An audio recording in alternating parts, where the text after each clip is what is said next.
കുഞ്ഞുങ്ങളൊക്കെ ഉള്ള വീട്ടിൽ ഇതുപോലുള്ള ഗ്ലാസ്, അതായത് പുറത്ത് പ്ലാസ്റ്റിക്കും ഉള്ളിൽ ഇതുപോലെ സ്റ്റീലിൻ്റെ ആയിട്ട് വരുന്ന ഗ്ലാസും, അതുപോലെ തന്നെ ടിഫിൻ ബോക്സ് നമ്മൾ കുഞ്ഞുങ്ങൾക്ക് സ്കൂളിലൊക്കെ കൊടുത്തു വിടാനായിട്ട് ഇതുപോലെ തന്നെ അകത്ത് സ്റ്റീലിൻ്റെയും പുറത്ത് ഇതുപോലെ തന്നെ പ്ലാസ്റ്റിക് വരുന്ന തരത്തിലുള്ള ടിഫിൻ ബോക്സും ഒക്കെ മേടിക്കുന്ന അമ്മമാരൊക്കെ ഒന്ന് ശ്രദ്ധിക്കാനായിട്ടാണ് ഈ വീഡിയോ. ഞാനിതുപോലെ 2-3 ഗ്ലാസ് മേടിച്ച് വെച്ചിട്ടുണ്ടായിരുന്നു, കുഞ്ഞിന് കുടിക്കാനും ഞങ്ങൾക്ക് മുതിർന്നവർക്ക് കുടിക്കാനും ഒക്കെ ആയിട്ട് വലിയ ഗ്ലാസ് മേടിച്ചിട്ടുണ്ടായിരുന്നു. ഇതുപോലെ കുഞ്ഞു ഗ്ലാസ് കുഞ്ഞിനും വേണ്ടിയിട്ടായിരുന്നു മേടിച്ചിരുന്നത്. യൂസ് ചെയ്ത് കുറച്ചായപ്പോഴേക്കും ഇതുപോലെ വെള്ളം ഇതിനകത്ത് നിന്ന് ലീക്ക് ആവുന്നതായിട്ട് തോന്നി.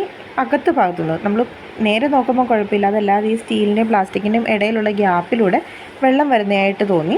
ആ വെള്ളം വരുന്നതിനൊരു വല്ലാത്ത സ്മെല്ല് പോലൊക്കെ തോന്നി. അപ്പോൾ ഒരു സംശയം തോന്നിയിട്ടാണ് ഇതൊന്ന് പൊട്ടിച്ച് നോക്കിയത്. അത് പൊട്ടിച്ച് ആ ഗ്ലാസിൻ്റെ ഉൾഭാഗം, അതായത് ഈ സ്റ്റീലും പ്ലാസ്റ്റിക്കും വരുന്ന ആ ഇടയ്ക്കുള്ള ഭാഗം കണ്ടപ്പോൾ സത്യം പറഞ്ഞാൽ ഞെട്ടിപ്പോയി. കാരണം നമ്മൾ എന്നും കുടിക്കുന്നത് ഇതിനകത്തിലാണല്ലേ, നമ്മൾ കുഞ്ഞുങ്ങൾക്ക് കൊടുക്കുന്നതാണെങ്കിലും ഈ ഗ്ലാസ്സിലാണല്ലോ എന്ന് ഓർത്ത് സത്യം പറഞ്ഞാലും ഞെട്ടിപ്പോയി. നമ്മളെന്നും അകം കഴുകും, ആ സ്റ്റീൽ വരുന്ന ഭാഗവും നമ്മൾ കഴുകാറുണ്ട്, പുറമേ നമ്മൾ കഴുകാറുണ്ട്. പക്ഷേ ഇതിന് രണ്ടും ഇടയ്ക്കായിട്ട് ഇത്ര അപകടം ഒളിച്ചിരിപ്പുണ്ടെന്ന് മിക്കവാറും ആർക്കും അറിയത്തില്ലായിരിക്കും.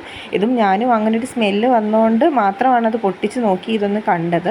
അതുകൊണ്ട് ഇങ്ങനെ ആരെങ്കിലും യൂസ് ചെയ്യുന്നുണ്ടെന്നുണ്ടെങ്കിൽ അത് എത്രയും പെട്ടെന്ന് നിർത്തുക. ഇത് ഒത്തിരി ദോഷം ഉണ്ടാക്കുന്നൊരു കാര്യമായത്. അതേപോലെ തന്നെ ശ്രദ്ധിക്കേണ്ട ഒരു കാര്യം, ഇതുപോലത്തെ ടിഫിൻ ബോക്സിൽ കുഞ്ഞുങ്ങൾക്കോ അല്ലെങ്കിൽ മുതിർന്നവർക്കോ ഒക്കെ ലഞ്ച് കൊടുത്തു വിടുന്ന സമയത്തൊക്കെ ആണെങ്കിലും നമ്മൾ പുറമേ നോക്കുമ്പോൾ ഒരു കുഴപ്പവും വരുന്നില്ല. പക്ഷേ ഇതിനിടയ്ക്കായിട്ട് അറ്റാച്ച് ചെയ്തിട്ടാണ് വരുന്നതെന്നുണ്ടെങ്കിൽ അത് തീർച്ചയായിട്ടും അത് ഇനി ഉപയോഗിക്കാതിരിക്കുക. ചിലതിൽ ഇത് സെപ്പറേറ്റ് ചെയ്യാൻ പറ്റുന്നതായിട്ട് നമുക്ക് വരുന്നുണ്ട്. അങ്ങനെയുള്ളതാണെങ്കിൽ നമുക്ക് കുഴപ്പമില്ല. ഈ സ്റ്റീലിൻ്റെ ഭാഗം എടുത്തിട്ട് നമുക്ക് ക്ലീൻ ചെയ്തിട്ട് വെക്കുകയാണെങ്കിൽ കുഴപ്പമില്ല.